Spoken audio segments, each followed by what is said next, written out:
അടുത്തതായി flag salutation by Dr. Unniyar Baby, AMS convener. Over to you, Dr. Unni. Dr. Unni. Hello, sir. Kelkamo. Kelkam. Okay, sir. Okay, thank you. Flag salutation. We, the members of Indian Medical Association, stand here to salute our national flag. Its honor and glory shall be our light and strength, and its course shall be our course. We pledge our alliance to it and realizing our responsibilities as the accredited members of the national organization. We swear we will dedicate everything in our power to see it fly high in the Committee of Nations. Jai Hind. Jai Hind. Now, presidential address. Jai Hind. Jai.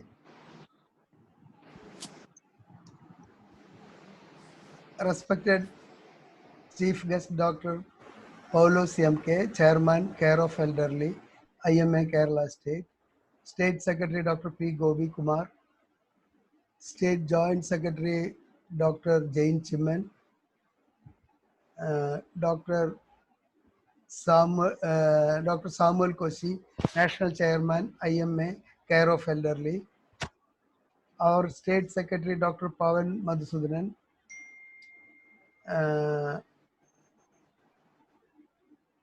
Today's moderators, Dr. Praveen G. Pai, Convener, Care of Elderly, IMA Kerala State, and other moderator, Dr. Salim PM, Co-Convener, Care of Elderly, Kerala State, and today's faculties, Dr. K. Shaji, retired HOD, Psychiatric Department, Government Medical College, Thrissur, Dr. Steve Paul Manyali, HOD, Geriatric Medicine, Jubilee Mission Medical College, Thrissur, senior leaders and colleagues, doctors and colleagues. I welcome you all to this International Day of Older Persons Commemoration Day CME. We are passing through the most difficult and challenging situation in this COVID-19 pandemic, and all the experts and the government advocates reverse quarantine to our senior citizens above the age of 65. It is easy to say our seniors has to be reverse quarantined, but how long? They are already in so for the last 8 to 9 months. Definitely it will take a toll on their physical and mental health. We have to find out a solution for their ordeal they are in. With this hope, we wish today's eminent faculties can lead us a way to tackle their problems. Now I invite Dr. Paulo sir for the inauguration and his inaugural address. Over to you, Paulo sir.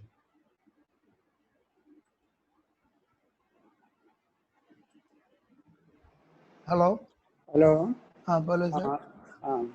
Respected Trichy Branch President Joy, State Secretary Gobi, National Convener Samuel Koshi, Jain Chimman, Pavan, Paul Manyali, K. Shaji, Praveen G. Pai, and Salim, senior leaders and friends. Today, IMA Trichy Branch is observing the International Day, World International Day. You all know that large number of elders are having medical, social, and economic problems, which are aggravated in this pandemic period. The World Elders Day is focused the importance of senior citizens who were sometimes neglected in our society. This day emphasizes our responsibility towards elder people to make them happy. Our theme is Stand Against Ageism. ഈ Covid ടൈമിൽ നമ്മൾ ഒരു guide lines ഉണ്ടാക്കിയിട്ടുണ്ട്, അത് ഗവൺമെന്റിന് സമർപ്പിച്ചിട്ടുമുണ്ട്. അതുമാത്രമാണ് നമുക്ക് ഈ Covid പീരീഡിൽ കാര്യമായിട്ട് ചെയ്യാൻ പറ്റുള്ളൂ. കാരണം പറഞ്ഞാൽ കോവിഡ് ആയതുകൊണ്ട് ബുദ്ധിമുട്ടുകൾ ഉള്ളതുകൊണ്ട് ഒന്നും തന്നെ നമുക്ക് കെയർ ഓഫ് എൽഡറിലേക്ക് കാര്യമായി ചെയ്യാൻ പറ്റിയില്ല. ട്രിച്ചൂർ ബ്രാഞ്ചിനെ പറ്റി പറയുകയാണെങ്കിൽ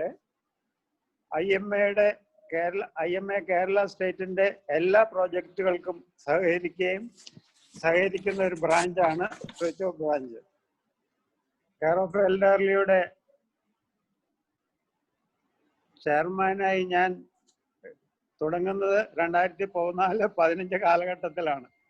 അതിൻ്റെ പ്രോജക്റ്റായ സീനിയർ സിറ്റിസണിന് വേണ്ടി നമ്മളുടെ സീനിയർ ഡോക്ടേഴ്സിനുമായി ഒരു റിട്ടയർമെൻറ്റ് ഹോം 2014-15 കാലയളവിൽ 1.5 ഏക്കർ ഒരു സ്ഥലം ഒരു കക്ഷി നമുക്ക് തരാമെന്ന് പറഞ്ഞു. അതിൻ്റെ ബന്ധപ്പാടിൽ കുറെ ഓടി.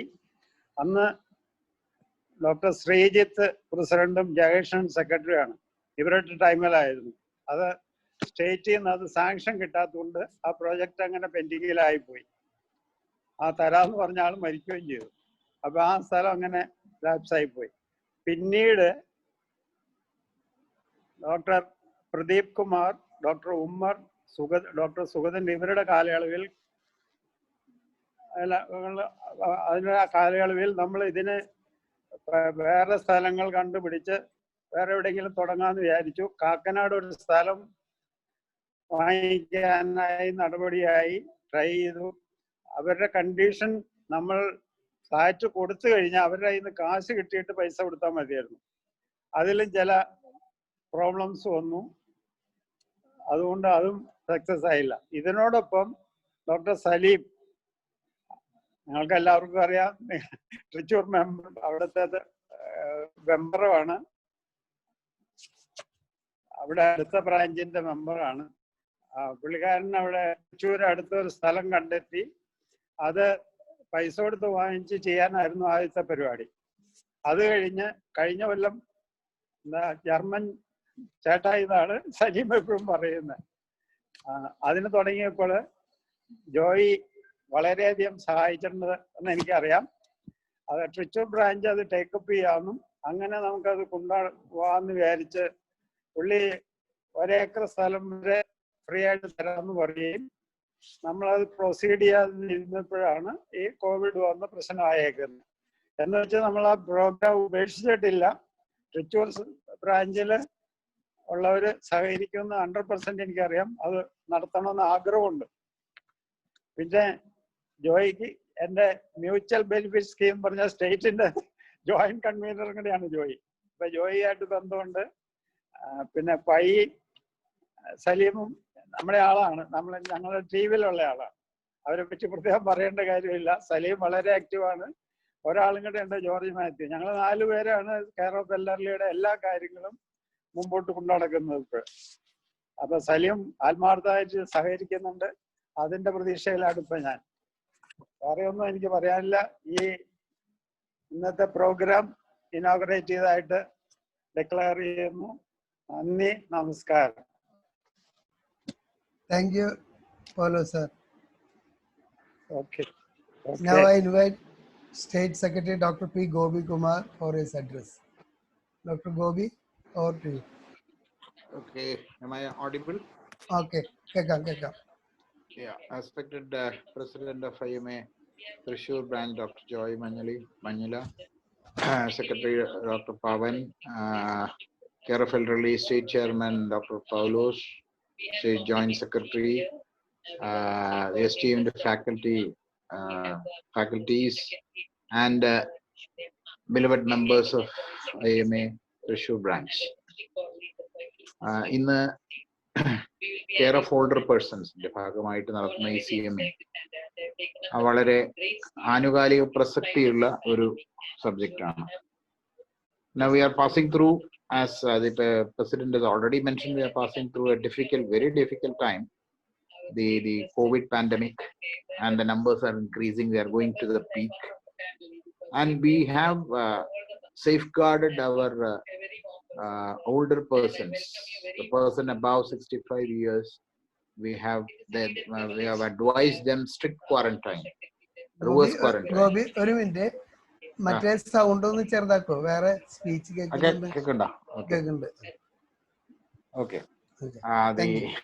മറ്റേ മീറ്റിംഗ് ഉള്ള കാരണം.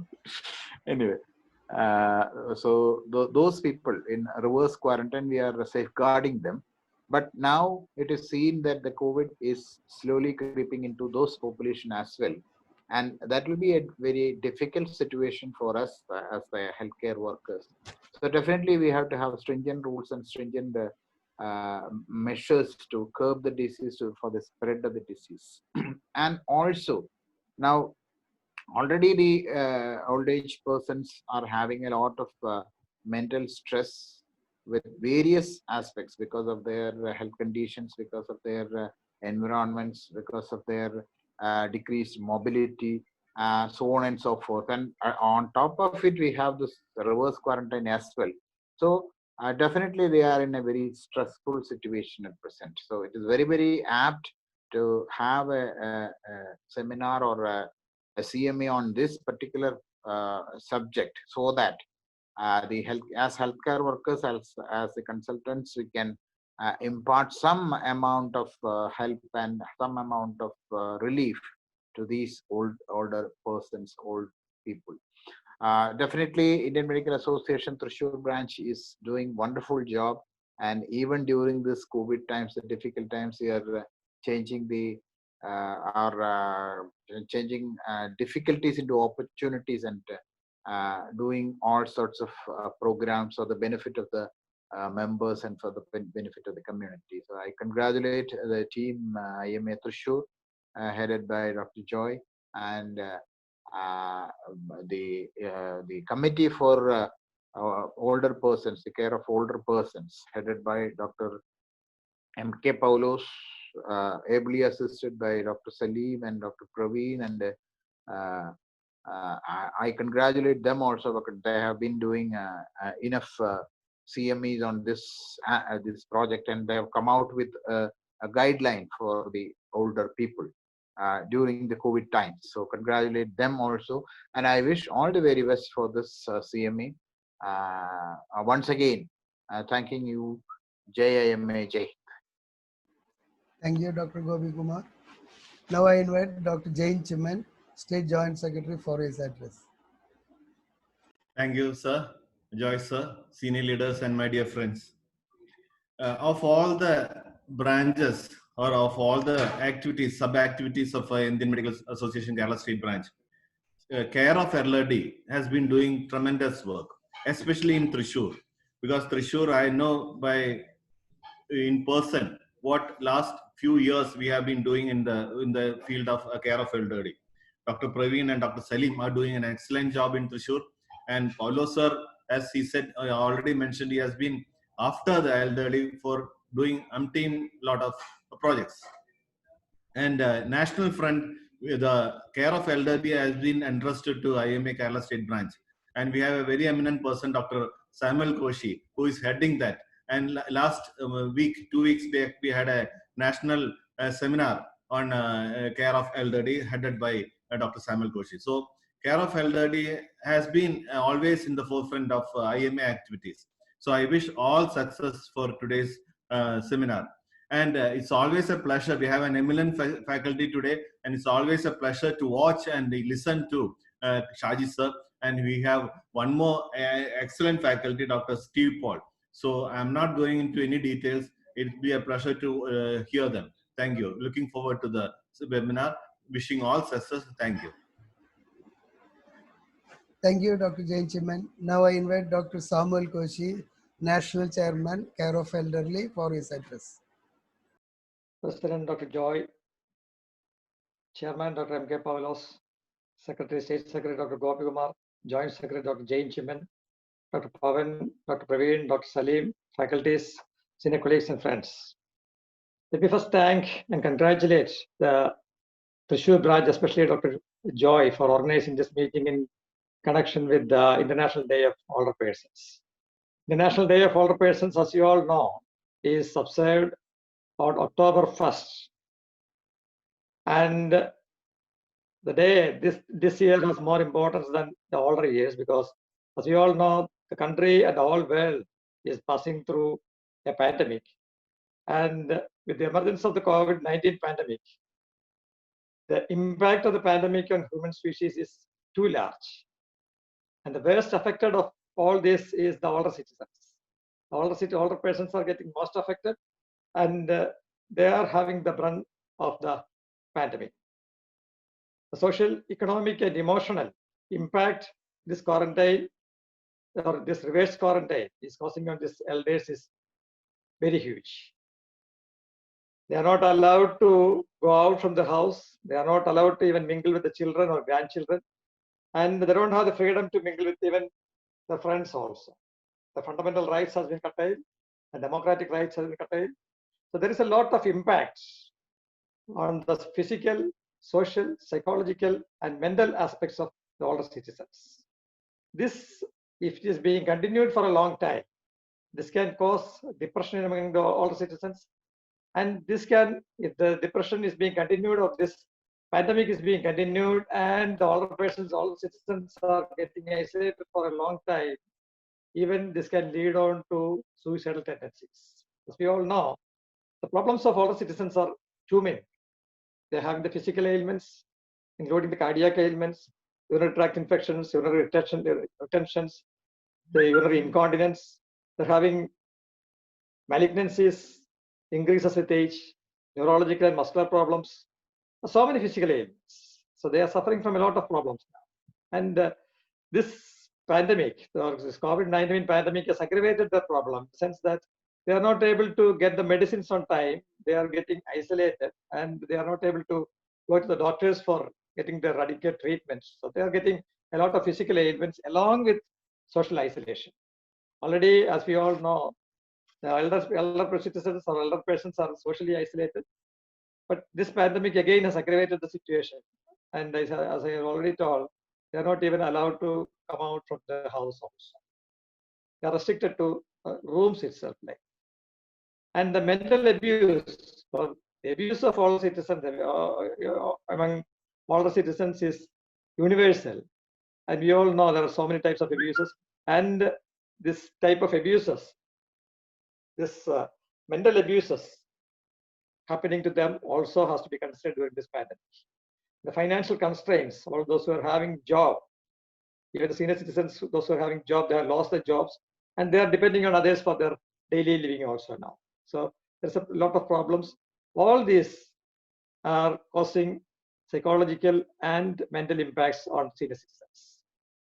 And as we all know, the older citizens number is going on increasing. In the last 40 years, the world population, about 50% of the older citizens number above 60 years has increased, whereas in India, the number has doubled from 6.5 to around 12.96% among the Indian citizens. And out of this, around 80% of the older citizens are rural Indians and 40% are below the poverty line. So all these things aggravate their problems. All this increase in populations are due to the increase in the life expectancy of individuals. As we all know, the life expectancy has increased throughout these years, and that has aggravated the problems. But the pathetic situation is during these years, although the number of older citizens has increased to around 12.6%, the geriatric consent or the geriatric facilities in our country has not increased to the need of the older citizens. So that also has to be addressed. I don't want to prolong my speech. Anyway, let me again thank and congratulate the Thrissur branch, especially Dr. Joy, the president, Dr. Joy, for taking this initiative. And let us hear from the faculties who are well known in their field, and let us hear from them. And I congratulate and thank again once more. Thank you very much. Thank you, Dr. Samuel Koshi.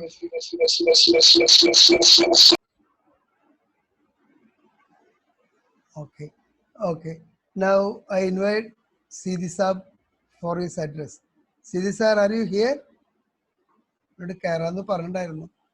Dr. Sidi, sir? Hello? We'll do one thing. In between, we'll go to the introduction of our faculties by Dr. J.S. Devin, our IPP immediate past president of our branch.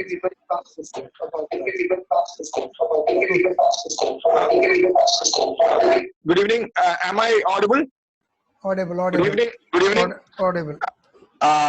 Respected senior members of the profession, honorable faculty members, my dear colleagues and friends. I'm honored, and rather it's a privilege to introduce to you today's faculty as well as the moderators. First of all, I would like to introduce to you today's faculty members. Ladies and gentlemen, it's my honor and privilege to introduce to you Professor K.S. Shaji.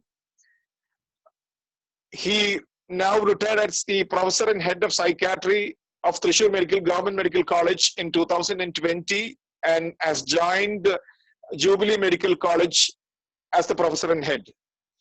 Dr. Shaji did his MBBS from Malapi Medical College. He continued to do his diploma and masters in psychiatry from CMC Vellore. He has a vast teaching experience of more than 33 years. He has been awarded for his excellence in psychiatry by the ICMR and the National Academy of Medical Sciences. Welcome, sir, Thrissur, on behalf of Thrissur IMA. Next, ladies and gentlemen, I would like to introduce my friend, Dr. Steve Paul Manjali. Dr. Steve did his MBBS completed in 2004 from Siddharth Medical College, Tumkur. Later did his DNB in medicine, completed in 2009, and his diploma in geriatric medicine from MS Ramaiah Medical College, Bangalore. He was certified in palliative medicine from St. John's Medical College, Bangalore. And he pursued his further training of excellence from the Queen Elizabeth Hospital, Adelaide, Australia. He is currently working as the head of geriatric medicine at the Jubilee Mission Medical College. And also he is the medical director of the Masters Geriatric Center at Vendor near Alagapanagar. Friends, I would really be fatigued if I start reading out his academic excellence, his papers and other qualifications, which I would dare not to do at in the present scenario. I'd be wasting a lot of time. Anyway, welcome to Thrissur IMA, Dr. Steve Paul. Next, ladies and gentlemen, I have two eminent moderators for today's talk, today's CME session. Dr. Praveen G. Pai and Dr. Salim, PM. Dr. Salim has been an IMA member for the last 40 years. He started as a secretary of Cochin West Branch in 1986. He's a founder member of Thalapalli Branch 1990, secretary of the Thalapalli Branch from 1991 to 97, state working committee member from Thalapalli from 97 to 2000. He was the president of the Thalapalli branch in 2002, 2007 and 2017. He heads the committee of care of older persons as the Thrissur district representative, state co-convener of the committee of care of older persons in 2019. He is the founder president of the Vadakkancheri Pain and Palliative Care Society. Friends, now I would like to introduce Dr. Praveen G. Pai, who is a geriatrician and public health specialist. He is a state convener of the IMA Committee for Care of Older Persons. He is a geriatric palliative care and public health specialist, currently working as the state technical expert at Kerala State AIDS Control Society. He has done his diploma in geriatrics and gerontology from the UN International Institute on Aging. He has completed his masters in gerontology from the University of Southampton, UK, and in masters in public health from the Sri Chitra Institute, Trivandrum. On behalf of everybody at IMA Thrissur, I welcome both the moderators to the CME session. Thank you. Thank you, Dr. Niveen, for your elaborate introduction of the speakers and the moderators. Dr. Sidhi Saab, are you here around? Sidhi Saab? No. Now let us move to the scientific session. Now I hand over the microphone to Dr. Praveen G. Pai, convener, IMA Kerala of Elderly, for the scientific session. Over to you, Praveen Saab. Yeah, thank you, sir. So, hope we'll have a very wonderful evening today.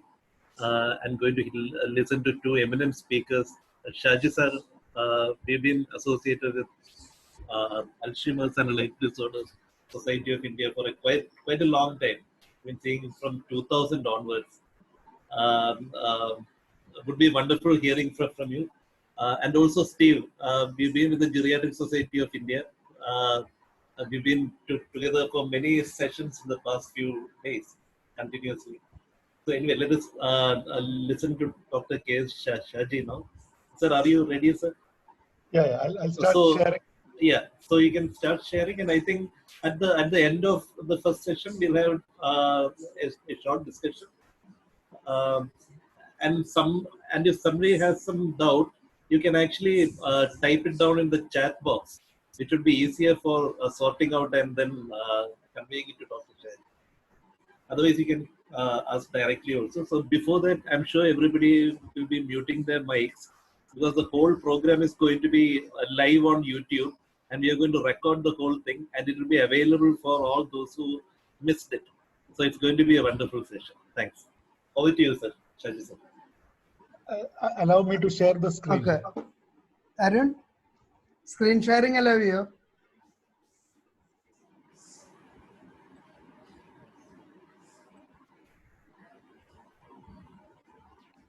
Arun,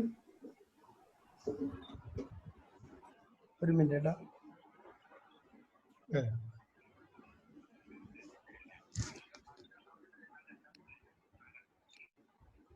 It's nice to be here.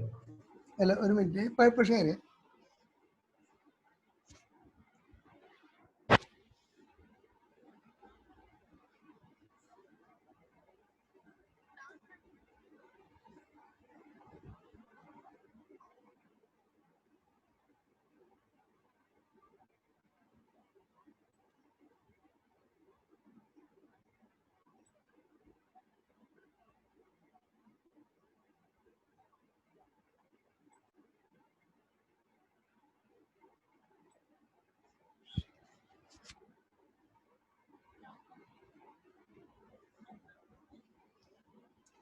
Arun ഒന്ന് screen share ചെയ്യോ? Hello sir, hello. Screen share ചെയ്യേ. Sharing allow screen sharing. Allow ചെയ്താൽ മതി. Allow ചെയ്ത് കഴിഞ്ഞാൽ സാറിന് screen share ചെയ്യാം. Arun. Okay. Sir share ചെയ്തോളൂ സർ. ഷെയർ ചെയ്യാൻ പറ്റും. Okay. Yes.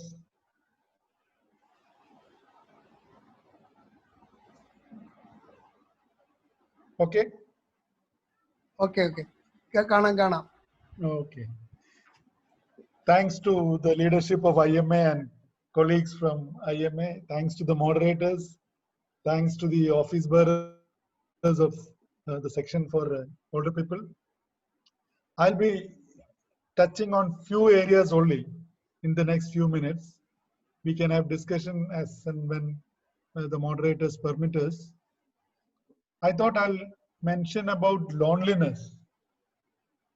Secondly, about chronic disease management, which all the speakers had mentioned that it has taken a big hit during the last 6 months or so.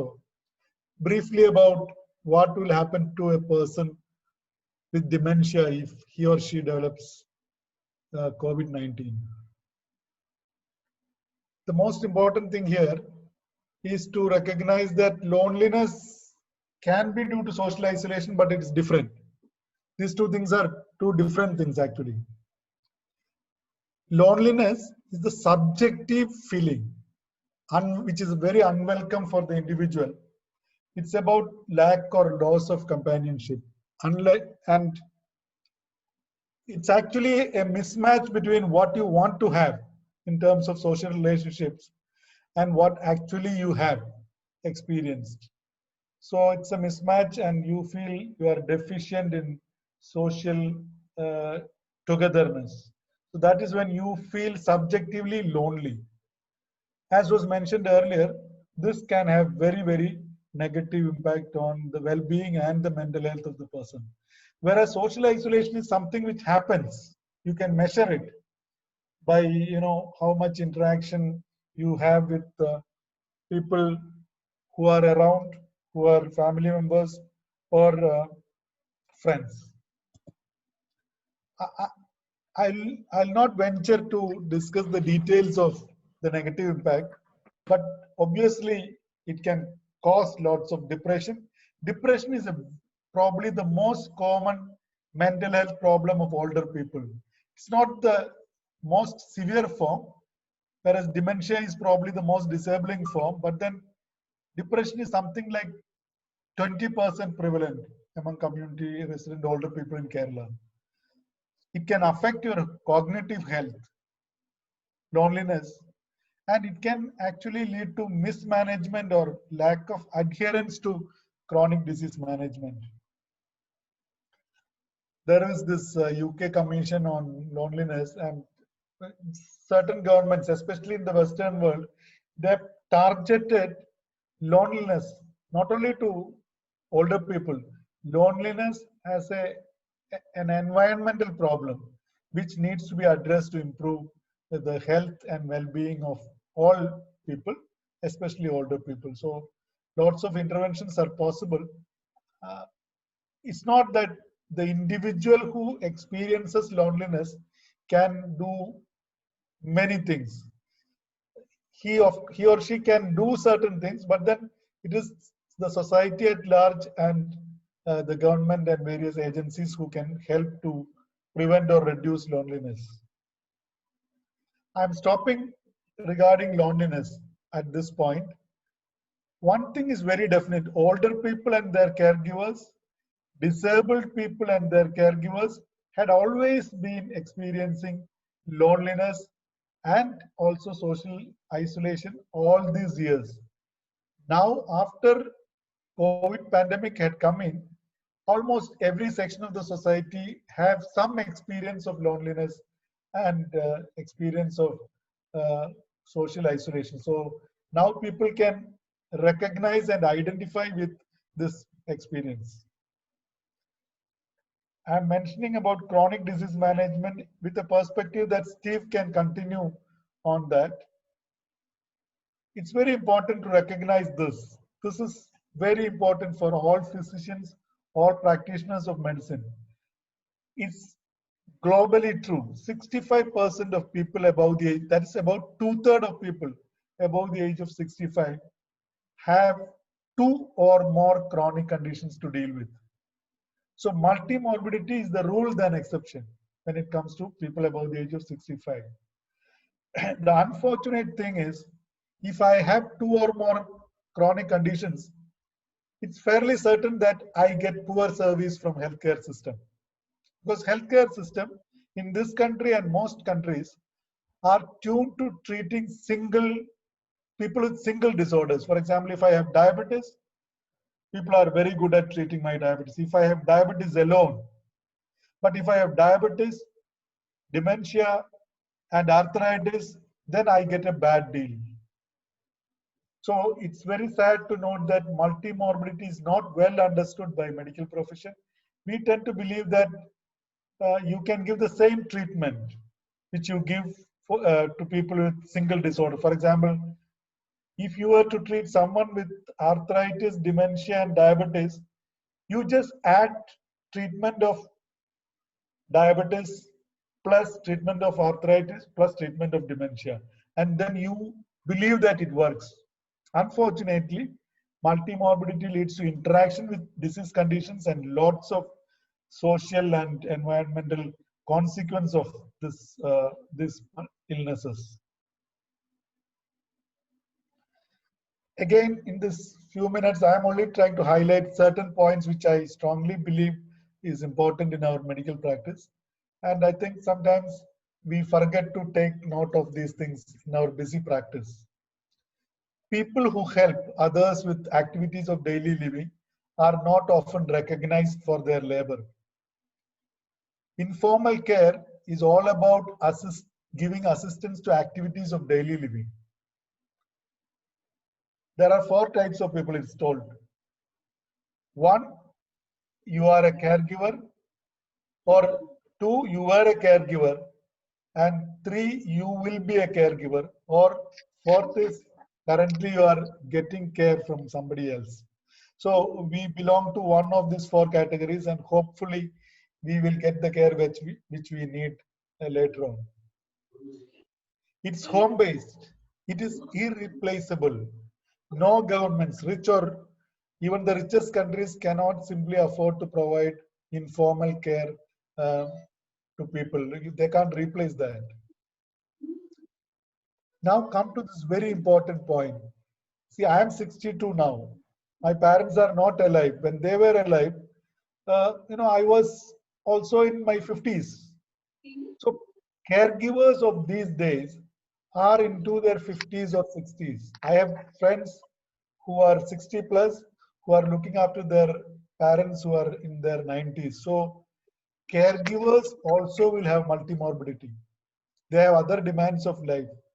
There could be, I had father and mother needing care at the same time few years back. So there could be more than one person who needs care. When you are a caregiver, you might actually need a lot of medical help because of multimorbidity. And there are other issues to be taken care of. I just want to point out this. We tend to use this term bystander left, right, and center. We say that bystander of bed number 1 is not there. Who is the bystander? This is a derogatory term, actually. Bystander almost is equal to witness or spectator. Please do remember that people, I had looked after my father when he was admitted. So I'm his son. I'm his family member. I'm not bystander. I am a person who is as involved in care as you are. My physician is. So they are ideally must be referred to as partners in care or caregivers. The current term is that when I look after my father, I also get something out of it. I'm a partner in care. I'm not only caregiver, I'm getting something out of looking after him. So partner in care and bystander is, I request all of you, or at least some of you, to go back and look at the dictionary definition of bystander, which is very sad that I think it is much more commonly used in South India than North India. We must, this is the message which I have, I want to sell it very hard. That is, when you see someone who requires assistance for activities of daily living, please try to identify the caregiver. Address the caregiver stress and distress. What do they need? They need information and education about the condition of the person for whom they are providing care. They need guidance to manage difficult to manage symptoms like challenging behavior in dementia, incontinence, or even recently a friend of mine was saying that his father is fairly well built. He has dementia, so it's difficult physically to support him to walk to the dining table. So, things can be physically stressful when you are the primary caregiver. And there has to be a need for sustained engagement with the caregiver. For example, if you diagnose stroke or dementia or COPD, you might not want this person to come very regularly. But then please do remember that caregivers need support regularly. So you must offer a monthly follow-up, mainly to support the caregiver. If they say it's okay if they come after 3 months, that's a different story.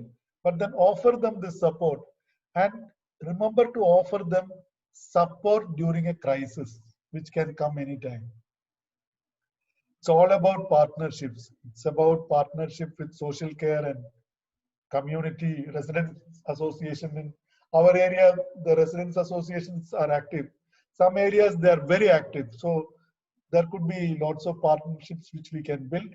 Please talk to the primary caregiver about the lived experience of caregiving. How is the situation where the person with stroke or dementia is? How is the bathroom facility? These are things which you need to probe and find out and give suggestions. We discussed about this. We can discuss about this later on. Social support is very important. Unfortunately, I have seen many a relative who are not staying in that household coming and giving a lot of instructions and advice to caregivers, which most caregivers do not like or do not benefit. So I think as doctors, we need to tell those whom I sometimes designated as visiting professors or guest artists, they should in fact support the caregiver who does most of the work than giving suggestions which they read in Vanita and various other health magazines. Mobilize support for caregivers. Please acknowledge the stress and strain. We had a person who was the primary caregiver of person with dementia for about 4 or 5 years. He came after the death of his wife to thank us, saying that all these years you supported me during this difficult time. So they need support. Sometimes you have to prescribe breaks for them. Take a break for a week. Let someone else come and look after. That can be done when you know that things are difficult to handle. This is something, if you are a specialist working in a general hospital, you can actually look at starting a specialty clinic in the periphery, and then that clinic can be made into a hub where the caregiver can easily come every month and then discuss caregiving in little more detail. This we have done. This clinic actually is the longest running dementia clinic in this country. This is into its 20th year. This is at Vadanapalli, Trittalur Primary Health Center. We ran this clinic for the last 20 years, every second Saturday.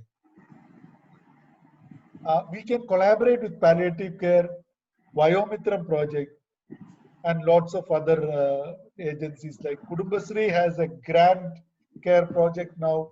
There's a calling bell project. Many people who are working in the private sector may not be aware, mostly again due to the fact that this is not publicized much. But then in Kerala, over the last few years, a huge community-based infrastructure is being built. It is our responsibility to find out about this and then make best use of this. We have found small booklets extremely useful. This is something which we had been using for more than 15 years now. This is a 16-page booklet in Malayalam about dementia, and this is a caregiver guide which most people can read and understand and discuss.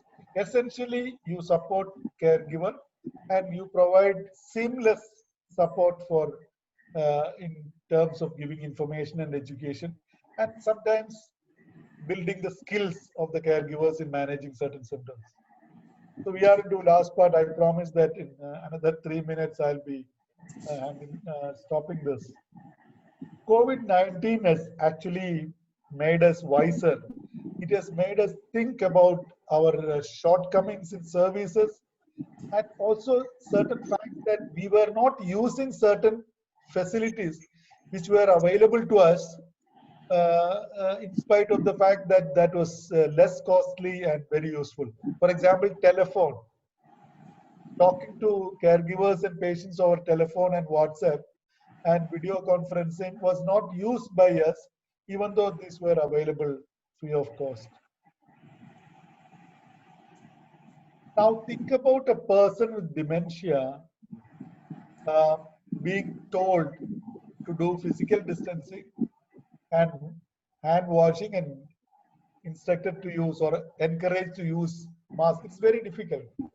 It's very difficult for a person with cognitive impairment to understand the requirement of this.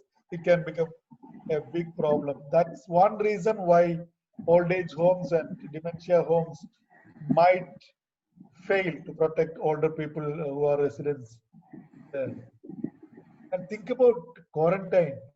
I had personal experience of having 2 family members going into quarantine for brief periods in the last 2 months. So it can be very stressful.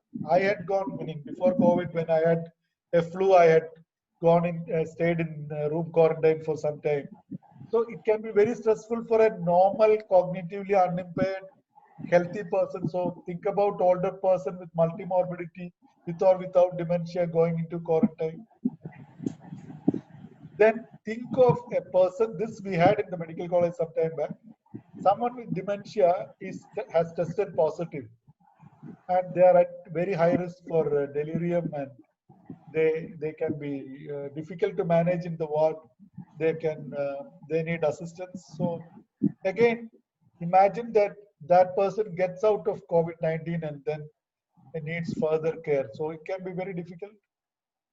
So people with caregivers have reported two sets of problems. One is related to caregiving. Second is they experience caregiving. That itself is a difficult task. Caregiving had been extremely difficult during lockout because you will not have home help. Everything will have to be done by yourself plus caregiving. So they needed lots of support. They had suggested that video calls and telephone calls can help. But then most people in Chennai, this is a study from a colleague of mine at Chennai, they said clinic-based person visits cannot be completely excluded.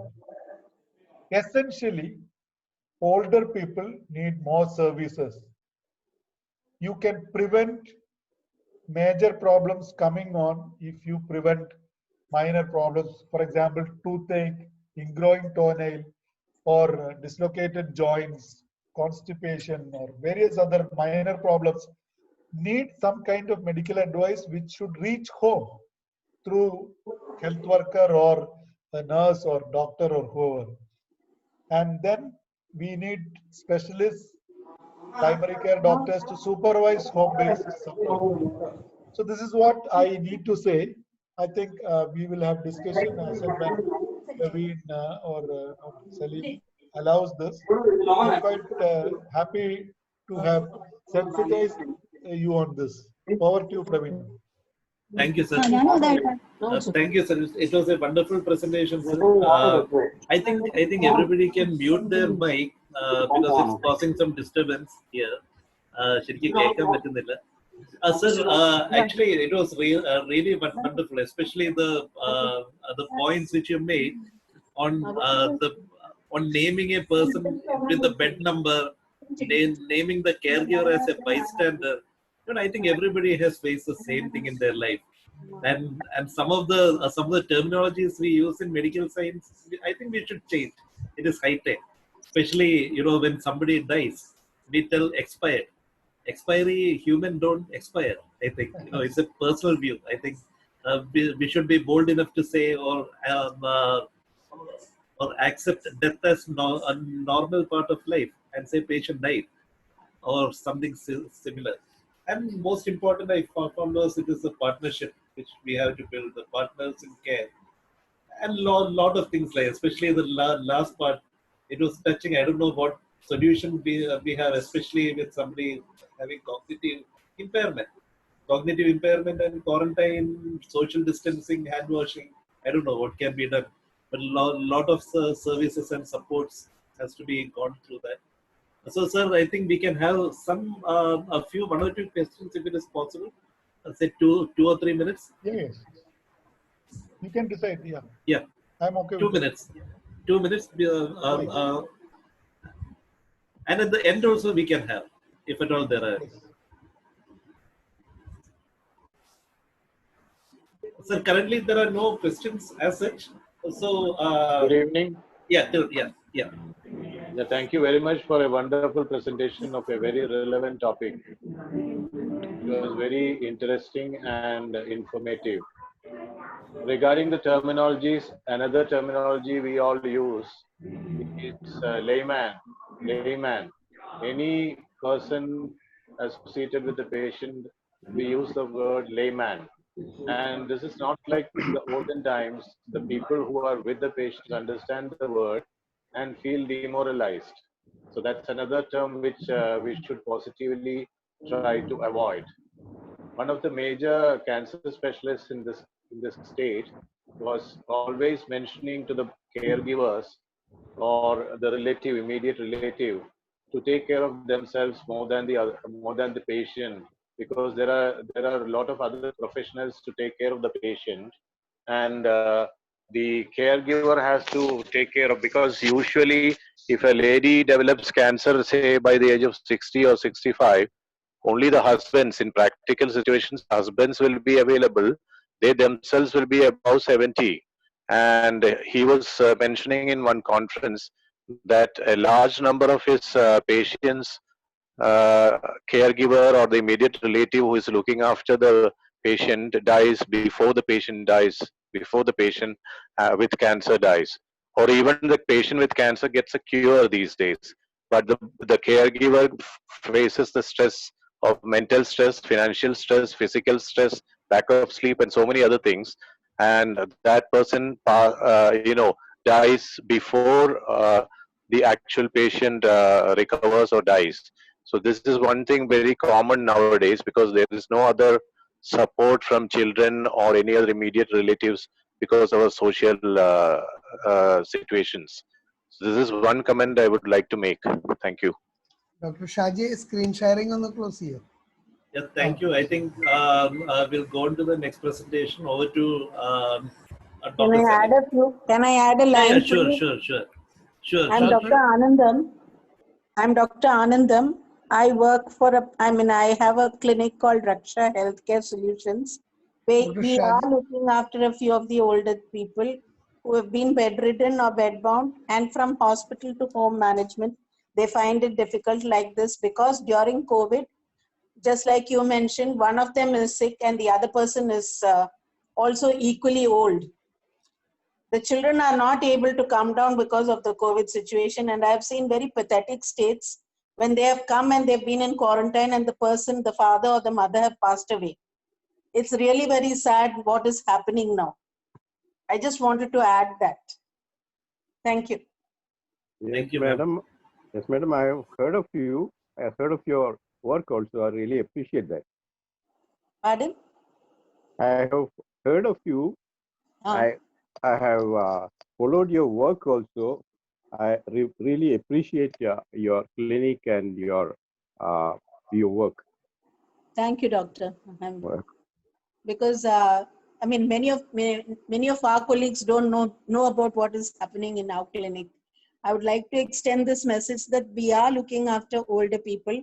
I do home care visits in spite of my age, to see the older people and see that they are comfortable at home. Can I add one line here? I think. Dr. Shaji, good evening. Hello. ഞാൻ കുറെ നാളായി ഡോക്ടറെ കാണുന്ന meet ചെയ്യണമെന്ന് വിചാരിച്ചിട്ട്. One thing which is very common when you attend public functions about aging is that, many a speaker will tend to spread an image that if you hand over the care to someone else, the care will be compromised, which is absolutely not correct. What is important, meaning all of us will age. What is important for me and people like me who will age, all of us will age, is that we must ensure space for good quality living for people who can choose that. Yes, I think. It should be the choice of the individual person to choose care. It's very, very. If he or she is unable to do that, somebody else can make that choice. None of the other people have any say in that. I think you should look after your own relatives, yourself, ensure that they get good care. Meaning, of course, there may be abuse. There may be cruelty to older people and younger people. It's all over the country and all over the world. That has a separate system to deal with. Let us. I've got two aged parents also with me. 96, 86. I think IMA, as sir was saying, IMA should foster good quality care wherever it is possible for older people. Outside their homes, inside the home, fine. Thank you. I think I would like to talk to all of them actually on that. Okay. Thank you. Thank you, Shaji. Okay, bye.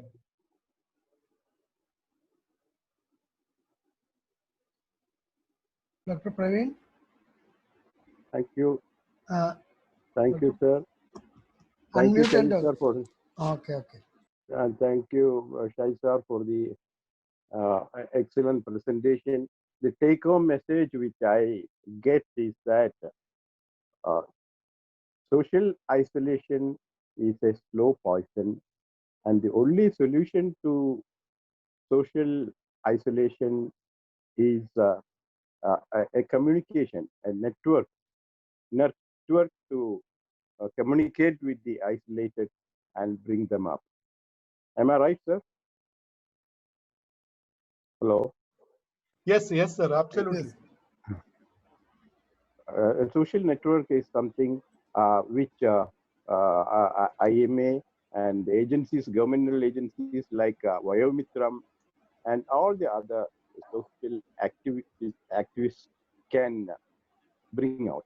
That is the best solution for the this slow poison of social isolation, social network.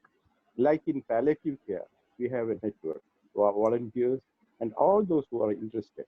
They're specially trained. They ring up the old age persons and communicate with them and give them all the support.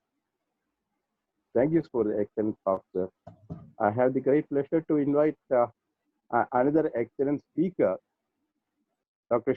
Steve Manyali, whose academic performance and his achievements is so high. He's both a geriatrician and palliative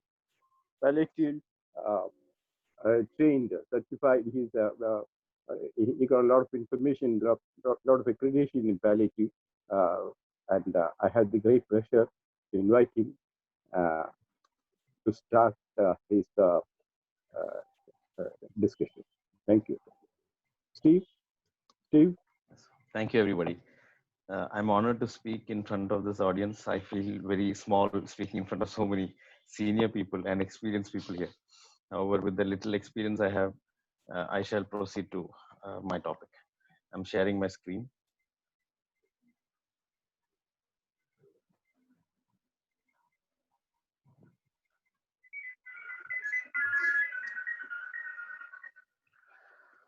My topic is staying alive in COVID era. This term staying alive came from Bee Gees, a band that recently became popular ever since the quarantine happened. Staying alive is essence of the hour now. We are all fighting to stay alive in the best possible way. This picture, can you all see my screen? Hello? Yes, Steve. Is my screen visible? Can anybody identify this person? Yes, yes. I'm really sorry, it is Dr. Joy. I'm sorry I had to share this picture. This is a picture I used using FaceApp. This is probably the most commonest finding that we have observed physically in our relatives, especially during the lockdown days. We come home to find a person who looks something similar to what we know, but because he doesn't have to go out, they stop grooming themselves, they stop dyeing their hair, and they turn out to be, even my parents, I was shocked to find them in a very different manner, my uncles and all relatives. So this is the most obvious finding that COVID has affected an older person. But there's more to it than what we think it is. In the next few minutes, I shall be talking on what is reverse quarantine and what are the non-COVID impacts on the COVID situation on the older patient, because it's not the direct effects of COVID illnesses. It is the indirect effect of the COVID situation, which is causing multiple effects on the medical conditions, on mental status of the patients, on due to the lack of physical activity, and the challenges and solutions in this particular scenario. A brief talk on reverse quarantine. We know quarantining is identifying cases and separating them or restricting their freedom so that they do not spread their disease to other persons. These are positive cases. The maroon patients are the ones who are quarantined. In the picture that is shown, the green ones are the vulnerable population. These are the ones that are termed reverse quarantine. They are isolated and protected from persons, from other people, so that they don't get affected. Like how Dr. Praveen was saying in the talk last week, this is probably an inappropriate term because quarantine itself is a negative term. So two negatives which mean the opposite. but this is the term that is now in use. Reverse quarantine is a term that's being applied. So what is the difference between reverse quarantine and quarantine? Quarantine is separating those who are at risk of developing the disease, whereas reverse quarantine is separating those who are at risk if infected. Quarantine is for the maximal incubation period of the illness, and reverse quarantine is till the disease is under control in that geographical area. Quarantine is for those who are at risk, and this includes vulnerable people like elderly. The chief issue here and the biggest problem is how long do we reverse quarantine till the disease is under control? When is that going to happen? That's what we are not clear about right now. This is a person who we visited during one of our geriatric home care visits. This person was a retired SI, 88-year-old. He's a diabetic on insulin. His wife notes that he has elevated sugars frequently noticed in the past 2 weeks. It was hovering around 200, 300. About a week or two ago, he sustained thorn injury to his leg while walking. And we were called into the scenario a month later. So when we saw him, his sugars were really high. He had been nearly bedridden and was almost incontinent. This was a condition of his leg by the time we had seen him. This is not uncommon. I'm sure most of you who have been dealing with patients would have come across a similar picture. The impact of acute illnesses in older people, the COVID effects are often devastating and disastrous. This because the presentation of illness in elderly is often atypical. Their history itself would be inadequate. The person who comes forth to the history would be someone who is probably not even living with the patient, who has some hearsay or who has heard something over the phone while speaking to his or her parent and is able to give some vague history. So often important history details are missed. The commonest sign that triggers a clinician to look for an infection, that is fever, is often absent in the elderly. So we tend to think this is all due to age. And cognitive impairment, which is present in as age advances, worsens the whole picture. Patients are unable to communicate the symptoms. Symptoms of acute illnesses are often masked due to drowsiness. Now, when dealing with the elderly people also, antibiotic management has to be very judicial. They need frequent dose adjustments. They are predisposed to renal failure and other side effects of medication, which is why there is a dictum: always start low and go slow when starting medication for an older person. Due to these reasons, they often present late. And late presentation because early symptoms are very subtle and can be missed, especially if the history and early clinical signs are missed. They are often masked by underlying comorbidities. This is where ageism comes into prominence. And probably this is the biggest problem here: ageism, attributing anything and everything due to age. These are some x-rays and some pictures that we have seen in this past few months. This is an x-ray of a person who had some functional decline, and he presents about 1 week later. This is another patient who comes with grade 3 bread sore, who was active walking about 2 weeks ago. And the commonest phrases that we hear are, "Corona kelle, konduvanilla aashupathriyil, njangal thanne treat cheyidu. Njangalude reethiyil palliative care okke nokki. Ithrayukku aavumennu vicharichilla." These are the commonest issues that we find, and by the time this patient comes to us, it's probably too late, or it's going to take a much longer time than what would have been the situation 1 week ago. The impact on chronic illnesses, as Dr. Shaji said, dementia is probably the biggest medical and even social problem felt in this period. This lockdowns and containment zones have affected them both directly and indirectly. The effect on caregivers is huge. As Shaji sir said, during the past few months, the most number of patients who visited our OPD, geriatric medicine OPD, were those who had dementia or those who were looking after those who had dementia. Especially when they had agitation. BPSD symptoms worsens and they are unable to take the person, or to prevent BPSD, one important manner to control BPSD is to maintain a regular routine. And this regular routine is disrupted. So when it becomes disrupted, it's really difficult to handle. And imagine the situation if the caregiver is a person who is also working from home. He or she has to take care of his patient or father who has dementia. He has to take care of his children who have online classes. and she has to also do her own work from home. So this is next to impossible. And the regular home health that was there is now unavailable. So we had a patient in the sanatorium who lives here in Jubilee Mission Sanatorium. This priest, retired priest now, he has dementia, and he gets confused every now and then. Every time he wakes up, the bystanders used to tell me, he used to wake up and ask, Corona poyo, because all he knows is his routine is disrupted. His regular morning masses are not happening. So when asked why is the morning mass not happening, Corona alle, karanam porthunnu povan paadilla. So they get totally lost. They know something is out there, and that's probably the evil or the devil. Some harm is going to befall them. They don't understand more than this. Depression, as Shajisa said, depression and loneliness is one of the first symptoms that bring a patient to a clinic during these times. I had a patient who stepped out of his house once to buy some medicines, and during the early days of lockdown, and the police stopped him and asked, where are you going? He said, ഞാൻ അടുത്ത് മരുന്നും കുറച്ച് ബ്രെഡും കാര്യങ്ങളൊക്കെ മേടിക്കാൻ പോവാ.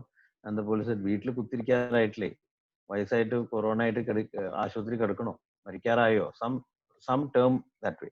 And until then, this person, who is a businessman, very active in his field, just involutes into a silent person, not taking food or not taking sleep very well, and he comes home depressed, and his family brings him to the clinic saying he's a changed man now. So these were the underlying reasons. So depression is a huge issue here. Falls. The falls could be due to various causes. These older persons, today we had a call from a person who has recurrent episodes of giddiness. The wife says over the phone that I am unable to bring him to the hospital. He sits on a chair at morning 8 o'clock since the past 1 week, almost all days of the week at morning 8 a.m. He suddenly goes cold. He stares at the ceiling and he nearly loses unconsciousness. He loses his consciousness. He's immediately made to lie on the floor, and within 1 or 2 minutes he becomes okay. So when I asked him, why don't you get him to the hospital? There's something serious that needs to be looked here. He said, Vaya Sara, ഞാൻ മാത്രമേ ഉള്ളൂ, മക്കൾ ആരുമില്ല, അവിടെ എങ്ങാനും വന്നിട്ട് കൊറോണയൊക്കെ വന്നിട്ട് എന്തെങ്കിലും ആയാലോ. So this, if not checked immediately, would next result in an intertrochanteric fracture or a neck of femur fracture. So these are issues that needs immediate addressing. Fear of hospitalization and exposure prevents them from coming to the hospital even for a basic medical checkup because of fear of exposure to the corona situation. Masked illnesses. Often illnesses are masked. The actual cause lies undetected. I had a patient 2 weeks ago, or a month ago. He is a 90-year-old person, known case of dementia. He was brought with functional decline since a month, but since the past 5 days, he had drastically worsened. He's not eating, he's nearly bedbound. So this acute functional decline suspected was suspicious of some acute illness. So a routine blood test and examination, and including a chest X-ray, showed a huge left-sided pneumonia, altered renal parameters, and hyponatremia. So I said, this is not a situation where you can treat on an outpatient basis. He requires admission. He's old, he has dementia, and he has got multiple comorbidities which need immediate addressing. And the response they gave was, I cannot risk my other family members to COVID. വീട്ടിൽ വയസ്സായ അമ്മയുണ്ട്, മക്കളുണ്ട്, അച്ഛനെ നോക്കാൻ വേണ്ടി ഞാനൊരു 3-4 ദിവസം ആശുപത്രിയിൽ കിടന്ന് എനിക്കെങ്ങാനും വന്നിട്ട് ബാക്കി കുടുംബത്തിന് തന്ന 90 വയസ്സായി സാറ് വല്ല മരുന്ന് തന്നോ, we'll see what we can do. So this is a frank response from a patient, and sadly so this person expired 2 days later. Pressure sores. This is another situation that often appears. By the time the person comes to you, he's already had a pressure sore. The factors that predispose to pressure sore are malnutrition, mental illnesses, hyperperfusion, trophic disturbances, moisture, and lack of attention to positioning. All these lead to decubitus ulcers. And it takes only a few hours to maybe a few days for a grade 1 pressure sore to develop into a grade 4 pressure sore. And once this damage has occurred, recovery and regeneration of tissue is going to be a huge challenge. This challenge is not only onto the patient, it affects the whole family. Other chronic illnesses that are affected is diabetes. Not having their regular visits to the doctors doesn't keep them at check. So they tend to assume that things are fine. Sugars are periodically unchecked. They are not reviewed. Worse, the glucometer strips are over. They are unable to acquire them. Most older people do not have sufficient support system to order these glucose meter sticks through Flipkart or through the other online Amazon delivery systems, and they run out of glucometer strips. Faulty meters and non-availability of lab people who used to come home and collect blood earlier. Now, due to the COVID situation, this facility is not available in most places. So the sugars get unchecked and they present to you with hyperglycemic states and or complications related to hyperglycemia. Hypertension. Being an illness with hardly any symptoms, often patients start to assume that my BP should be fairly under control. They even some discontinue their medications, either willfully or due to unable to buy the medicines. This results in uncontrolled blood pressures and its sequelae, including cerebrovascular accident, hypertension. I had a patient who had weakness of the leg. He assumed it was due to a brace that was kept on his knee, and somebody asked him to loosen the brace, and his weakness of the leg will decrease. Then the weakness proceeded to the right arm, and in spite of loosening the leg brace, his right arm weakness wasn't improving. So the son, who's in Dubai, he calls me and he says, he was a friend of mine. He calls me and he says, Father's right arm weakness and his right leg weakness is not improving. The brace has been loosened. He's on some alternative medicines, homeopathy or Ayurveda, something of the sort, but things aren't improving. The moment I heard this, I said, please get into the hospital. And this was a huge CVA with a left-sided hemiparesis with surrounding edema, a nearly midline shift. So this goes unchecked. Cardiac failure. Most older persons are on diuretics for cardiac failure, and this diuretic doses need to be frequently adjusted, especially in extremes of climate when the diuretic doses may be more than what they require. This may push them into renal failure if not titrated appropriately. So this can alter the fluid status, pushing them to renal failure, or they may even discontinue the medications, and this may lead to a cardiac failure state. Absence of periodic reviews. Renal failure is another illness that is not all the time symptomatic. So absence of edema will make them think things are okay, and they may actually stop their medicines. And they present late with worsening edema, even breathlessness sometimes. Absence of physical activity is not only affects the mental situation, it also worsens the muscle strength. It worsens muscle strength. It results in poor metabolic control of conditions like diabetes. It worsens the sarcopenic states and muscle mass is lost severely. This leads to a functional decline and the condition what we know as frailty. So patients are graded from robust to frailty. They may appear resilient and they recover slowly or incompletely from stresses. But because of the multi-complexity states of older persons, every admission or every worsening clinical scenario pushes them down the ladder by one more step, never to come to the previous level of functioning. So this is something that's very common, and most patients are admitted with frailty-like states or functional decline. Like again, Dr. Shaji said, the effect on caregivers. We really need to have systems as in UK and in Australia where there are dementia nurses. I was surprised to find there are dementia nurses. Any patient in the Adelaide or the southern part of Australia who had dementia was automatically registered into the dementia care services where they have 24-hour access to the dementia nurses. There are a group of nurses who counsel them at any time of the day whether there is any symptom. So these nurses are available. They provide medical help and even counseling services, which help these caregivers significantly. Here, this burden falls again on the doctor who's treating, and a busy doctor often does not have time to train the caregiver or address these caregiver burnout issues. Then there are problems beyond the virus. Unavailable support systems. A relative who used to step out of the house fearing COVID only to get milk. Imagine his dismay when he realizes that the milkman develops COVID and he is now supposed to be going into quarantine. Non-availability of phone recharge services. They are again not very well familiar with the online recharging system and they depend on the local shop. So this lack of phone recharges makes them difficult to speak to their kith and kin. Non-availability of the home help. House is a mess. There are the gardens are going awry and the whole house is unable to be maintained in its previous level of activity. And lack of transport, need we say more? Patients are unable, even a child is, the daughter and the sons are unable to visit their parents because of the lockdown and not availability of transport, unable to visit the doctor even if they want to. What are the challenges? What are the solutions to these issues? What we can do is check on them frequently. Check that if they have their regular grocery and supplies. Ensure that they have sufficient days of sufficient supplies to last at least 15 days to 1 month. Make sure the medicine stocks are available. It's okay to buy a little.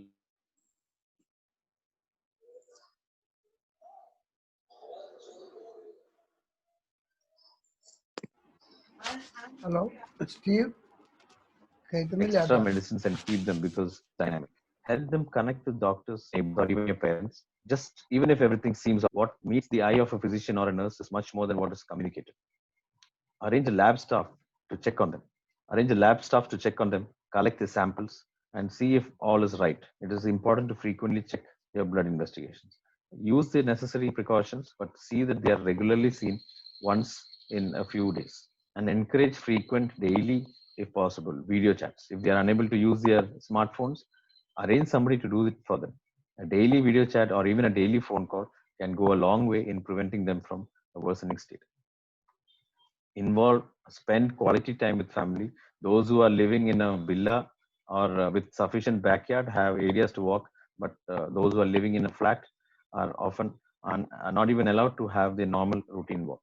But encourage them to be physically active, and most importantly, stop watching the news. Most of them involved in watching the 6 p.m. news and get terrified of what's happening all around them. When the whole situation is probably more than exaggerated, they need not fear if they are staying at home. I end my slide with this quote: "In a world that puts money first, even public healthcare system abandon those who are unable to work. We need a strong public health system with firm moral foundation, a system that guarantees it will take care of all human life rather than abandon people when they are no longer economically useful." Just as how this COVID situation gave a lot of emphasis on case tracking and case finding and a boost to departments like community medicine and microbiology. Maybe to take a bigger catastrophe for us to realize, or the health system to realize, that we need to focus care on the older person and maybe bring about a boom in the need for older care people in our society. Thank you for this patient listening. I'm ready to answer any questions. Thank you, Steve, for the excellent talk. There are a lot of important points you have highlighted, and that is regarding the necessity. I liked it very much when you said that somebody should call them every day. Every day, these people should be called and communicated to them so that they feel they are looked after. To create that impression, that is the success of reverse quarantine. Reverse quarantine should be done in such a way that additional protection is given to the older population, and they are felt they are needed and they are looked after. Thank you very much for the excellent talk. Thank you. Anyone wants to ask any doubt and opinion? Hello. Yes. Good evening. Thank you, Dr. Steve, for a very good presentation. You have touched upon the current issues in elderly management very effectively. Thanks a lot for that. I'm a physician, so from my angle, I would like to add 1 or 2 points more. Like, one of the things when an elderly is brought to any physician, geriatric physician or a general physician with symptoms, it is very important to have a look at the medications he or she is taking. We all know this, but I think we have to give a very good stress to that factor. Many presentations in the elderly can be atypical, and it is very important to look at the drugs, and sometimes adjustments in the medications of the patient itself can create a lot of improvement in the patient's overall status. And of course, your start low, go slow is a very old geriatric principle. And many times, even now, we don't see that being practiced. Full dose for a long duration, no supervision, no check for side effects. All these things still happen. So I think even in undergraduate education nowadays, they give importance to geriatrics, which is very important because in an aging population, more and more elderly people are being are approaching the doctors in our state and in India. So it's very important social issue as well. Thank you very much. I just wanted to add this. And again, I would like to congratulate you for this good presentation. Thank you. I think there are no messages in the chat box, no questions in the chat box. Any more questions left? Probably if there are not any, the moderators would like to hand over to Dr. Joy back. Before that, I am seeing Dr. Jerry Joseph. He wants to say something. Dr. Jerry? Unmute and talk. Unmute and talk. Dr. Jerry, we can hear you. Yeah. Yes, sir. It is a great thing that we are having this meeting here, but the number of attendees are comparatively less. One thing is most of the time people tend to fear death. Death is something, മരണം എന്ന് പറയുന്നതിന് നമുക്ക് പ്രത്യേകിച്ച് കാരണമൊന്നും വേണ്ട. ജനിച്ചു എന്ന കാരണത്താൽ നമ്മളെല്ലാവരും മരിക്കാൻ ബാധ്യസ്ഥരാണ്. അതുകൊണ്ട് തന്നെ പല സമയങ്ങളിലും നമ്മൾ എന്തിനെയാണ് പേടിക്കുന്നത്, നമ്മളത് എത്ര കണ്ട് പേടിക്കുന്നു എന്ന് പറയുന്ന റിയാലിറ്റികൾ നമുക്ക് പലപ്പോഴും നമ്മളത് എക്സ്പ്ലെയിൻ ചെയ്യാനോ അവർ മനസ്സിലാക്കാനോ പലപ്പോഴും ശ്രമിക്കുന്നില്ല. ഒന്ന്. രണ്ടാമത്തെ കാര്യം, ഈ പാലിയേറ്റീവ് കെയറും ജീറിയാട്രിക് കെയറും എല്ലാ സ്പെഷ്യാലിറ്റി ഓഫ് മെഡിസിന്റെ കൂടെയും ഇൻകോർപ്പറേറ്റ് ചെയ്യേണ്ടതാണ്. അല്ലാതെ പാലിയേറ്റീവ് കെയറും ജീറിയാട്രിക് കെയറും ഒരു ഇൻഡിപെൻഡന്റ് സംഭവം അല്ല. പാലിയേറ്റീവ് കെയർ എന്ന് പറയുന്നത് ഒരു ഗൈനക്കോളജിസ്റ്റ് ആണെങ്കിലും ഒരു പീഡിയാട്രിഷ്യൻ ആണെങ്കിലും അതുപോലെ തന്നെ ആര് തന്നെയാണെങ്കിലും പാലിയേറ്റീവ് കെയർ അവിടെ പ്രാധാന്യം അറിയിക്കുന്നതാണ്. അതുപോലെ തന്നെ ജീറിയാട്രിക് കെയർ എന്ന് പറയുന്നത് നമ്മള് ഒരു കാറ്റഗറി ഓഫ് ആളുകൾ എന്ന് പറയുന്നതിന് ഉപരിയായിട്ട് നമ്മുടെ ലൈഫ് എക്സ്പെക്ടൻസി 80 എന്ന് പറയുമ്പോൾ 40 വയസ്സുള്ള ആൾ ഒരു മിഡിൽ ഏജ്ഡ് ആണ്, അല്ലാതെ 50 വയസ്സല്ല നമ്മുടെ മിഡിൽ ഏജ്ഡ്. അതുകൊണ്ട് തന്നെ പല സമയങ്ങളിലും നമ്മൾ റീഡിഫൈൻ ചെയ്യാനും ഈ തരത്തിലുള്ള ടോക്കുകൾ കൂടുതൽ നമുക്ക് ആവശ്യമായി വരുന്നു. സ്റ്റീവ് വളരെ ഫാസ്റ്റ് ആയിട്ടും അതുപോലെ സാറ് വളരെ ഫാസ്റ്റ് ആയിട്ടും കാര്യങ്ങൾ പറഞ്ഞു. നമ്മുടെ ടൈം ഫ്രെയിം വളരെ കുറവാണ്. നമുക്ക് ഈ ഒരു കാര്യത്തിനകത്ത് നമ്മൾ വെറുതെ ഇന്നത്തെ സ്ക്രീനിൽ എത്ര പേര് വന്നിട്ടുണ്ടെന്ന് നോക്കിയേ. അതിനകത്ത് 65 വയസ്സിൽ കൂടുതലുള്ള എല്ലാവരും തന്നെയാണ് ഈ കേൾക്കണത്. 5 പേരോ 6 പേരോ ഉണ്ട് 50 വയസ്സിന് താഴെയുള്ളവര്. നമുക്ക് വേണം ഇതുപോലത്തെ ടോക്കുകൾ വേണം, മനസമാധാനിപ്പിക്കുന്ന ടോക്കുകളാവണം, ടെൻഷൻ കൊടുത്ത് വിടുന്നതാവരുത്. ഒരുപാട് നന്നായിരുന്നു രണ്ടുപേരുടെയും പ്രസന്റേഷൻ. അതുകൊണ്ട് തന്നെ thank you. Dr. Jerry, you hit the nail on the head. നമ്മൾ IMA കെയർ ഓഫ് ഓൾഡർ പേഴ്സൺസിൽ ഒരു നല്ലൊരു പ്രപ്പോസൽ ഇപ്പൊ മുന്നോട്ട് പോയിക്കൊണ്ടിരിക്കുന്ന ഏജ് ഫ്രണ്ട്ലി ഹോസ്പിറ്റൽസ് എന്ന് പറഞ്ഞൊരു കൺസെപ്റ്റ് ആണ്. ഡോക്ടർ ജെറി പറഞ്ഞ അത് തന്നെയാണ് അതിനകത്ത്. ഒരു ഒറ്റ വാക്കിൽ പറഞ്ഞാൽ അതാണ് അതിന്റെ കൺസെപ്റ്റ്. അതായത് ജിറിയാട്രിക്സ് ഡിപ്പാർട്ട്മെന്റ് വേണം, പാലിയേറ്റീവ് കെയർ ഡിപ്പാർട്ട്മെന്റ് വേണം. ഇതെല്ലാം ഓരോ ഡിപ്പാർട്ട്മെന്റ് ആണ്. പക്ഷെ geriatric care should be incorporated in all the department. ഇപ്പൊ കാർഡിയോളജി ആണെങ്കിലും അവിടെയും പ്രായമായിട്ടുള്ള പേഷ്യൻസ് ഉണ്ടാവും, ഗൈനക്കോളജിയിൽ ഉണ്ടാവും, എല്ലായിടത്തും ജിറിയാട്രിക് കെയർ പ്രിൻസിപ്പിൾസ് ഉണ്ടാവണം. അപ്പൊ അങ്ങനെയുള്ള ഒരു കൺസെപ്റ്റിൽ പോകുന്ന ഒരു ഹോസ്പിറ്റലാണ് ഏജ് ഫ്രണ്ട്ലി ഹോസ്പിറ്റൽ, അല്ലെ age friendly primary health care. IMAയുടെ കണ്ടുപിടുത്തമൊന്നുമല്ല ഇത്, WHO ഒരു 2005 വന്ന ഒരു ഏജ് ഫ്രണ്ട്ലി പ്രൈമറി ഹെൽത്ത് കെയറിൽ നിന്ന് കടമെടുത്തും അതിനെ മോഡിഫൈ ചെയ്തും ഒക്കെ ഉണ്ടാക്കിയ ഒരു ഫ്രെയിംവർക്കാണ്. ഈ വർഷം അത് നാഷണൽ നമ്മൾ വീണ്ടും പ്രസന്റ് ചെയ്തു. അതൊരു നല്ല രീതിയിൽ വരുന്നതായിരിക്കും. ഡോക്ടർ ജെറി അത് ഈ ഒരു സമയം അത് എടുത്ത് പറഞ്ഞത് ഒത്തിരി നന്ദിയുണ്ട്. Will get back to that very soon. അപ്പൊ over to doctor Joy. Thanks a lot for giving both of us, Dr. Salim and myself, this opportunity. Thank you, sir. Thank you. ഇനി ആർക്കെങ്കിലും എന്തെങ്കിലും ചോദിക്കാനുണ്ടോ? പറഞ്ഞോളൂ. വാസല് ഇന്നത്തെ ടോക്ക് ഭയങ്കര രസമായിരുന്നു. കാരണം ജീവിതത്തിന്റെ ഏകാന്തതയെ കുറിച്ച് സ്പർശിക്കുന്ന പല കാര്യങ്ങളും രണ്ടുപേരും പറഞ്ഞു, പ്രത്യേകിച്ച് സ്റ്റീവ്. അത് വസ്തുല് ഈ പ്രായമാകുമ്പോൾ അത് വീട്ടിലായാലും ആശുപത്രിയിലായാലും മറ്റെവിടെയായാലും മനുഷ്യൻ ഏകാന്തനായി പോവുകയാണ്. വാസ്തവത്തിൽ വീട്ടിൽ ഭാര്യയും കുട്ടികളും ഉണ്ടെങ്കിൽ പോലും, കൊച്ചുകുട്ടികളുണ്ടെങ്കിൽ പോലും വാസ്തവത്തിൽ അവർ അവർ മിക്കപ്പോഴും ഒറ്റപ്പെട്ടു പോകും. അവരുടെ ചിന്താരീതിയെക്കുറിച്ചോ അല്ലെങ്കിൽ അവരുടെ ജീവിത നിസ്സാരമായ ജീവിതാഭിലാഷങ്ങളെ കുറിച്ചോ പറയാനോ കേൾക്കാനോ ഉള്ള സന്മനസ് പലപ്പോഴും അവർ കാണിക്കുന്നു. അതിന് രണ്ടു പ്രധാന കാരണം എനിക്ക് തോന്നുന്നത്, എല്ലാവരും മക്കളൊക്കെ ഒരു പക്ഷെ തിരക്കുള്ളവരായിരിക്കും, അതേപോലെ തന്നെ തിരക്കായിരിക്കാം കൊച്ചുമക്കൾ. അതുകൊണ്ട് അപ്പച്ചൻ്റെ അടുത്തോ അമ്മച്ചിയുടെ അടുത്തോ ഒരു 2 മിനിറ്റ് വന്നിരിക്കുക, അവരുടെ കയ്യിൽ നിന്ന് പിടിച്ചുകൊണ്ട് എന്തെങ്കിലും സംസാരിക്കാനോ അവർക്ക് ആർക്കും സമയം കിട്ടുന്നു. അതിന് പ്രധാനപ്പെട്ട ഒരു കാര്യം കൂടി ഇന്നത്തെ തിരക്ക് പിടിച്ച ജീവിതമായിരിക്കും. അവിടെ തിരക്ക് പറഞ്ഞു എങ്കിലും പൊതുവെ കണ്ടിരുന്നത് തിരക്ക് പിടിച്ച ജീവിതമാണ്. തിരക്ക് പിടിച്ച ജീവിതത്തിൽ ആർക്കും ആരെയും ശ്രദ്ധിക്കാൻ സമയമില്ല. നമ്മൾ ആരും ഓർക്കുന്നില്ല നമ്മൾ ഇപ്പോൾ ഇങ്ങനെ ജീവിക്കുന്നുണ്ടെങ്കിൽ, ഈ തണലിൽ ജീവിക്കുന്നതിന് കാരണം നമ്മളുടെ കാരണവന്മാരാണ്, അല്ലെങ്കിൽ കാരണവന്മാരാണ്, അല്ലെങ്കിൽ നമ്മളുടെ ഇപ്പോഴത്തെ ഓൾഡറായ ആൾക്കാരാണ്.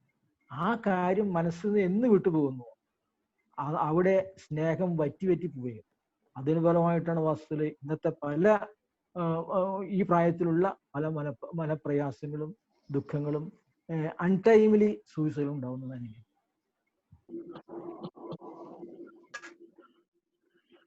Any more questions? I have a comment. Okay.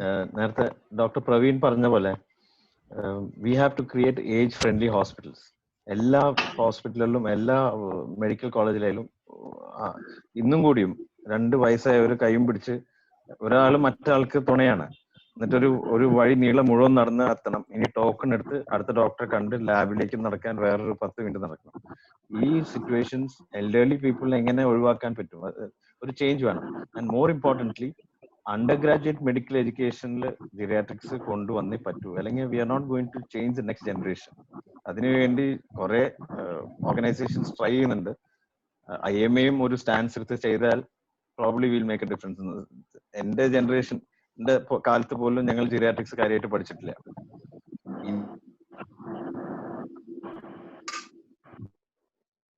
Hello. Madam. Hello. നന്നായിരുന്നു രണ്ടുപേരുടെയും നന്നായിരുന്നു. ഹായ് ഷാജി. റിട്ടയർ ചെയ്തു. മാഡത്തിന്റെ പേര് കണ്ടു ഞാൻ. പിന്നെ റിട്ടയർ ഞങ്ങൾ രണ്ടുപേരും ഉണ്ടായിരുന്നു കേട്ടോ. ഞങ്ങൾ രണ്ടുപേരും ഉണ്ടായിരുന്നു.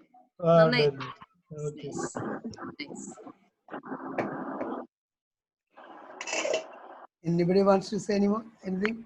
ആർക്കെങ്കിലും എന്തെങ്കിലും കമന്റ് പറയാനുണ്ടോ? Hello, anybody? Doctor Kulkarni? Doctor Krishnamurthy ഉണ്ടായിരുന്നു, പക്ഷെ ആള് കാണാനില്ല. ഉണ്ട് ആളുണ്ട്. Doctor Krishnamurthy. Krishnamurthy yes. Unmute ചെയ്തിട്ട് സംസാരിക്കാം. അൺമ്യൂട്ട് ചെയ്യേ. Hello. Okay. Welcome sir. Welcome Krishnamurthy sir. പറയൂ ഡോക്ടർ കൃഷ്ണമൂർത്തി സർ, പറയൂ. സൗണ്ട് ഇല്ല.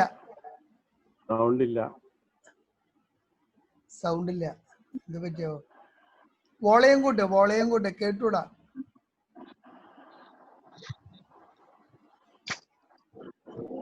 അത് സെറ്റിംഗ്സിന്റെ കുഴപ്പമാണ്. ഓക്കെ. സോ അൺമ്യൂട്ട് ചെയ്തിട്ടില്ല. Okay. Doctor Parvathi madam unmute ചെയ്തിട്ടില്ല. അൺമ്യൂട്ട് ചെയ്യാണ്ട് സംസാരിക്കണേ. അൺമ്യൂട്ട് ചെയ്ത് സംസാരിക്കേ. You are muted. അൺമ്യൂട്ട് ചെയ്ത് സംസാരിക്കേ ഡോക്ടർ. ഓക്കെ. ഹലോ കൃഷ്ണമൂർത്തി. ആള് പറഞ്ഞ കേട്ടു. ഹലോ. ആള് കേൾക്കണില്ല. പക്ഷേ ആളുടെ കേറിയിൽ എന്തോ പ്രോബ്ലം ഉണ്ട്. അപ്പോൾ കേൾക്കണില്ല. Voice is not heard. Volume കേൾക്കുന്നില്ല. എന്താന്ന് അറിയില്ല. മൈക്ക് സെറ്റിംഗിന്റെ കുഴപ്പമാണ്. മൈക്കിന്റെ സെറ്റിംഗിന്റെ കുഴപ്പമാണ്. ഓക്കെ, നമുക്ക് വോട്ട് ഓഫ് താങ്ക്സ് പറയാലോ അല്ലേ? അത് പറഞ്ഞ കേട്ടു. So I invite Dr. Nivin, immediate past president, Thrissur IMA, for vote of thanks. Over to you, Dr. Nivin. Thank you. Am I audible? Hello? Audible. Friends, it has been a fantastic session. I know there was a shortage of attendance. Maybe people think they are very young and they don't need all this advice, or they don't need all this academic knowledge about what is happening when they grow old. I would like to congratulate Professor Shaji and Steve for their excellent presentations. And you have brought up almost, though Dr. Shaji initially told that it was only there, he will be covering only a very small part, but I think into a picture several problems of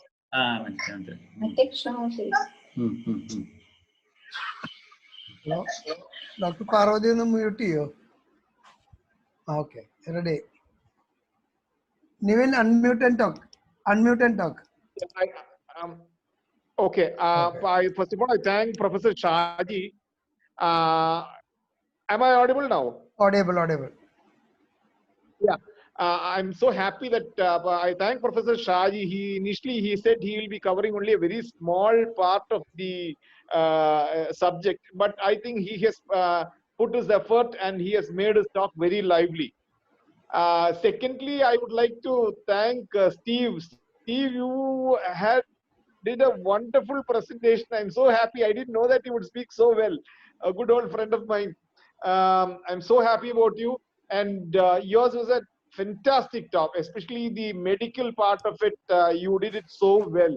And regarding the problems, depression, pressure sores, something which everybody deals on a day-to-day situation. Anybody who examines geriatric patients, the silent pneumonias, pressure sores, and depression, they are the most important problems that one comes across in their academic field.